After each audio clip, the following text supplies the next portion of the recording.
दौड़ले के साथ बोले हजरत वो तकरीर अच्छी लगती कि सांस ही ना ली जाए और पता ही ना चले कि क्या कह गए।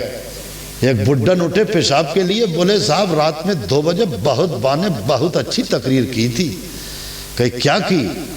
कब बज जई आवाज आ रही थी हाउ हाउ हाउ हाउ हाउ हाउ हाउ हाउ हाउ हाउ। ई को खोल दिया, पूरा ई को खोल दिया, चीखो पुकार करी तो जहे आवाज आ रही थी कि कुछ पल्ले ना पड़ो, मगर तो ही बड़ी अच्छी रही थी। अब बताइए आप है? इसलिए बस अल्लाह ताला बेहतर फरमाए, अल्लाह हमें समझ अता फरमाए तो कुछ अमल भी होगा, नहीं होगा बस हो गई मेरी तकरीर। और कौन सी करूं तकरीर? और तुम्हें मैं क्या बताऊं, क्या समझाऊं? जितनी समझाई है उसी पे अमल हो जाए। हाँ अच्छा, तो वो रामपुर के नवाब आए तो उन्होंने साहब वो मौलाना साहब को भेजा। तो आला हजरत ने क्या, ठीक है वो नवाब साहब आए हैं, वो नवाब साहब मेरे घर में आए, मेरे घर में आए तो मेरा गरीब खाना इस लायक नहीं, मेरा गरीब खाना इस लायक नहीं, और मैं वहां पर जाऊं उनसे मुलाकात करने तो मुझे नवाबों के आदाब मालूम नहीं, ना बुलाया और ना ये है। आला हजरत आसान समझ रहा है। गांधी जी ने कहलवाया कि साहब ऐसा है, वो मौलाना अहमद रजा खान से हम भी मिलना चाहते हैं, भाई उनका बड़ा चर्चा है। तो एक मौलाना आए, बोले गांधी जी आपसे मिलना चाहते हैं हजरत। तो आपने कहा कि उनका मजहब और है, मेरा मजहब और है, किस बुनियाद पे मिलना चाहते हैं? अगर वो नोट वोट की बुनियाद पे मिलना चाहते हैं तो ये है दुनिया, और कह देना कि अहमद रजा को दुनिया छोड़े हुए 40 सालें हो चुकी है, नॉन पॉलिटिकल, कोई मतलब नहीं मौजूदा सियासत से। हाँ हमने जाने कितने देखे यहाँ शायरी शेरो शायरी कर रहे हैं, और उसके बाद में थोड़े से पैसे बटोल के उसके बाद में फ्लैक्स ये खींच गई। क्या बोले प्रधानी लड़ना है, मैं नाम लेना नहीं चाहता हूँ, गलत नहीं कह रहा हूँ मैं। और हमसे कोई मैया का लाल कहते थे कि बाट मेंबरी में खड़े हो जाइयो। मैंने कहा बाट मेंबरी में खड़े हो जाइयो, तू तुझे कह दे चेयरमैनी में खड़े हो जाओ। हाँ, और तुम ये भी कह दो कि निर्विरोध चुन देंगे, तो खुदा की कसम ये तो 5 साल वाली है, और हमें जो रसूल ने दी है इज्जत, इसको कैसे करके इसका हक अदा करेंगे? हाँ, कि खाली इस पे भी नहीं कह रहे हो कि हजरत इसी पे बैठ जाओ। हाँ, पहले मेंबर बिछा रहे हो, गद्दे डाल रहे हो, चादर लगा रहे हो, फिर कुर्सी डाल के कह रहे हो हजरत आप यहाँ बैठिए। हाँ बताओ, चेयरमैन बना के बिठा लोगे मुझे? अरे बोलते क्यों नहीं, इतनी दे दोगे इज्जत? अरे बोलते क्यों नहीं, बिठा लो कोई। हाँ मैं सही बता रहा हूँ, बस अपनी अपनी मेंटेलिटी है, अपनी अपनी विचारधारा सोच।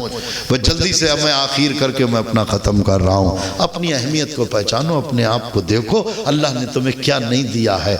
अल्लाह फरमाता है अल्लाह बिज़िक्रिल्लाहि तत्मइनुल क़ुलूब, बेशक तुम्हारे दिलों को सुकून मिलेगा तो अल्लाह की याद और अल्लाह के ज़िक्र में मिलेगा।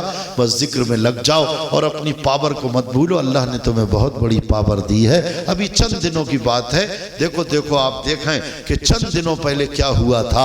अल्लाह की कसम देखो देखो है मेरे प्यारे भाई, इसी इंडिया हिंदुस्तान का एक स्टेट है कि जिसको बांग्लादेश कहते हैं, यानी बंगाल कहते हैं। वहां पर एक दीदी रहती हैं, वहां पर मुझे उस तरफ नहीं जाना है। जब उनकी जीत हुई और उसके बाद में समंदर के अंदर एक तूफान आया, बड़ा तगड़ा तूफान आया, समंदरी तूफान ने तहस नहस कर दिया। कैसी पर्यटक जगहें थी उनको तबाह बर्बाद कर दिया, बड़े बड़े गार्डन पार्कों को तबाह कर दिया, बड़े बड़े पानी की पूजा करने वालों को उसमें गर्क कर दिया। लोग कश्ती और नाव के साथ ना मालूम कितने मछुआरे और ना मालूम कितने जो है वो तैरैया उसके समंदर की नजर हो गए, उनके लापता हो गए, चले गए। लेकिन उसी तूफान ने जब करवट ली, और जब वो करवट लेता हुआ जब वो बंबई के अंदर घुसा, तो घुसने के बाद हमने देखा कि सरताज भाई देखो आप भी गए हैं, हमने देखा कि हमेशा पानी गेट ऑफ इंडिया के करीब 20 फीट नीचे ही रहता है, कभी ऊपर नहीं आता कितना भी तूफान आए। लेकिन जब वो तूफान आया तो उनने आधा गेट ऑफ इंडिया डुबा दिया, पानी पानी था। देखो देखो, ताजमहल होटल में पानी, कोलाबा में पानी, चर्ची गेट पे पानी, चरनी रोड पे पानी, देखो मरियम लाइंस में जहां पर स्टूडियो और जहां पर तमाम तरीके की वो यानी स्टेडियम है वहां भी पानी पानी, वीटी पे पानी पानी, कालीकत स्ट्रीट पे पानी पानी, शेर बाजार में पानी पानी, पूरी बंबई में पानी पानी, मारा मारा फिर रहा था, लोग परेशान थे, पानी के पानी पानी पानी। उस पानी ने तबाह कर दिया, तबाह करके रख दिया। लेकिन वही पानी, उसी पानी के अंदर एक अली का गुलाम हाजी अली भी लेटा है, एक मुसलमान भी लेटा है, एक गौसे आजम का गुलाम भी लेटा है। हमने क्या इस पानी ने पूरी बंबई को तबाह करके रख दिया? लेकिन तुम तो पानी के ही अंदर रहते हो, तुम तो पानी में हो। हाजी अली, तुम्हारा मजार क्यों नहीं डूबा, तुम्हारी मस्जिद क्यों नहीं डूबी? आवाज आई, अरे जो इसके रसूल में डूब के आता है उसको कोई पानी नहीं डुबा सकता।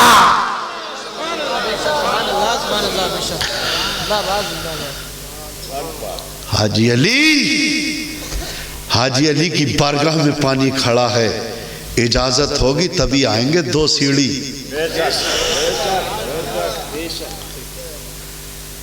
अरे हाजी अली बाबा, इजाजत हो तो 3 सीढ़ियों पे आए या 2 सीढ़ियों पे आए?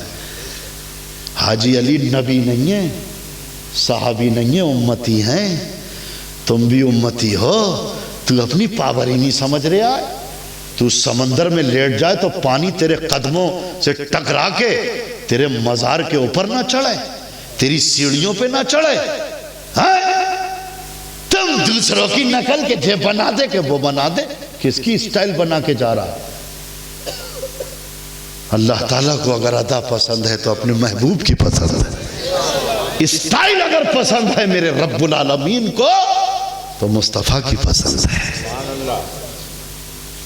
यही लौकी तो है, लौकी एक सब्जी है, बंबई में दूधिया कहते हैं यामीन भैया।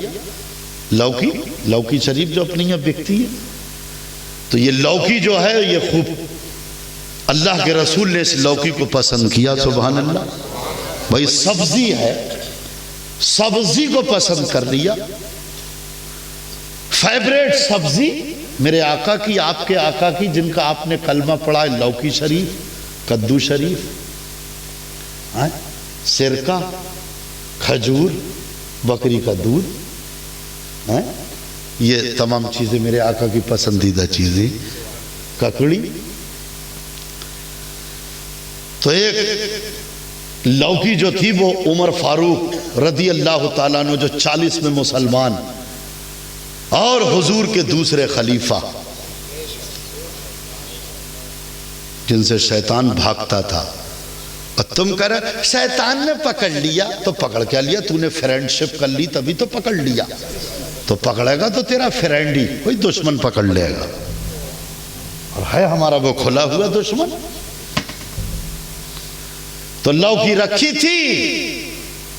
एक नए कोई आए थे जिन्होंने नया नया इस्लाम कबूल किया था, नए मुसलमान, जिनको हम कहते हैं नॉन मुस्लिम, नो मुस्लिम, कि भाई नए मुसलमान हैं।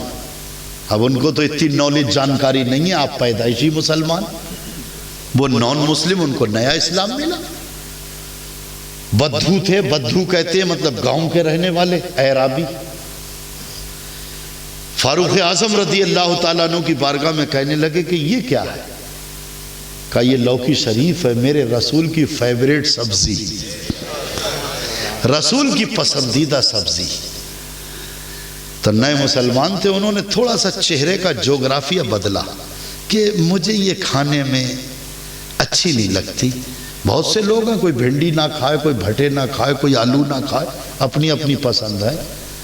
और हम तो हर जायज़ चीज़ खा लेते हैं, अल्हम्दुलिल्लाह। हर चीज़ अल्लाह की नेमत है।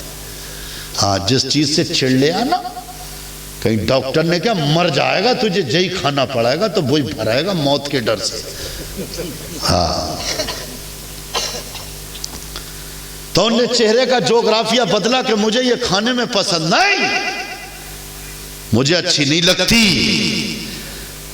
हजरत फारूक आजम रदी अल्लाह ताला अन्हु ने तलवार खींच ली, जलाल में आ गए।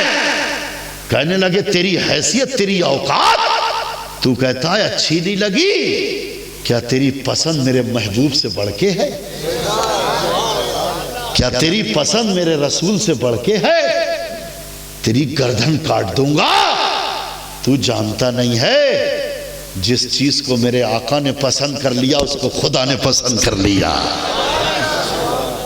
है?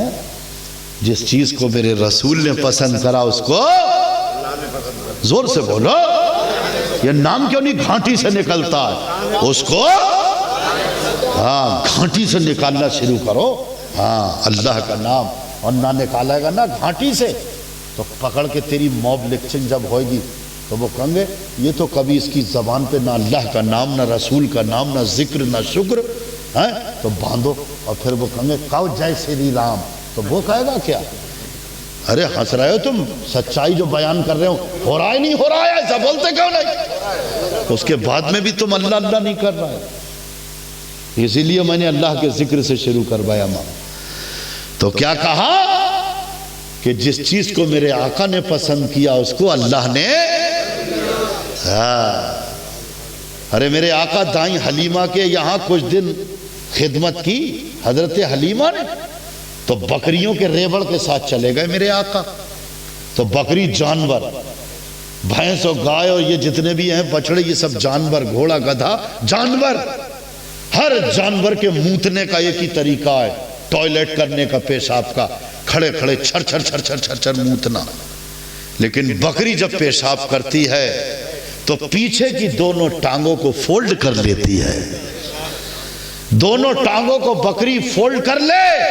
किसी ने कहा है बकरी तू भी तो जानवरी है, तेरा ये पेशाब का तरीका सबसे अलग क्यों है? कहने लगी मुझे अल्लाह के महबूब की सोबत मिल गई थी। हाँ? तेरे रसूल की सोबत जानवर को मिल जाए तो वो अपना तरीका बदल ले। तू उनका गुलाम होके खड़े होके मूत रहा है और 50 ग्राम पेशाब लेके चल रहा है, इतनी टाइट कि तेरी रानें दिखाए। मर के कब्र में जब कफन पहन के जाएगा तो कितनी रानें चमकेंगी तेरी, जो तू पन्नियों से चढ़ा रहा पैंटे। पिंडली भी दिखना चाहिए और जांघें दिखना चाहिए कितनी मोटी है, हैं? तेरी गैरत मर गई है, सिर्फ तू गैरों की नकल करने के लिए कर रहा है, हैं? गैरों को इम्प्रेस